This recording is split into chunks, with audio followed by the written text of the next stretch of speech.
eh, jangan impact factor itu menyembuhkan segala sesuatunya, tetapi lebih bersifatnya gini, impact factor itu hanya guidelines bahwa kalau kita publish di situ kita bakal decide seperti apa.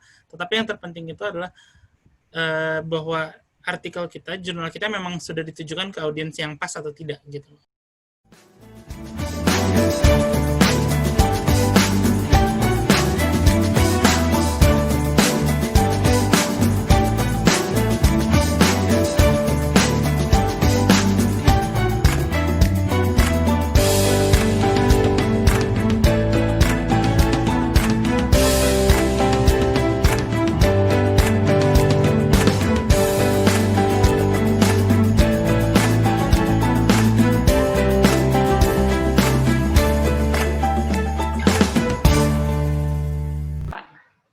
Mungkin bisa kita prioritaskan untuk kita jawab dulu ya, Pak. Oke, boleh. Ya, tadi ini pertanyaan dari siapa nih? Yang pertama dari Pak Alexander Budiman ya. Jadi pertanyaannya saya sambil ya mengenai masalah impact factor ya. Jadi memang iya, banyak jurnal yang impact factor tinggi itu pastinya mereka akan membatasi jumlah paper yang terbit dalam satu waktu.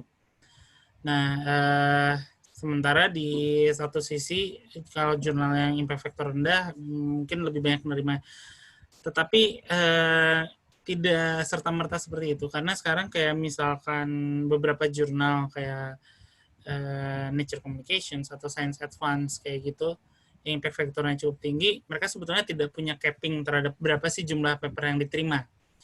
Tapi mereka untuk jurnal yang tidak punya capping seperti itu tapi punya impact factor tinggi, mereka biasanya menggunakan submission to acceptance ratio gitu. Jadi berapa paper yang diterima dari sejumlah sekian submission. Tapi kembali lagi, sebetulnya yang paling penting itu adalah bahwa jurnal kita atau artikel yang kita tulis itu cocok atau tidak gitu untuk diterbitkan di jurnal tersebut gitu. Jadi kalau misalkan kita menembak yang jurnal yang betul-betul impact factor tinggi atau yang broad audience, kita harus meyakinkan dulu bahwa apakah cara kita menulisnya itu memang cocok untuk dibaca oleh orang yang berbeda bidang dengan kita tapi ada di readership atau ada sebagai pembaca dari jurnal tersebut. Itu satu hal. Dan yang kedua adalah untuk kayak jurnal seperti Nature atau Science seperti itu, salah satu kriteria yang ditetapkan oleh editor itu kadang seperti ini juga, apakah paper kita newsworthy atau tidak.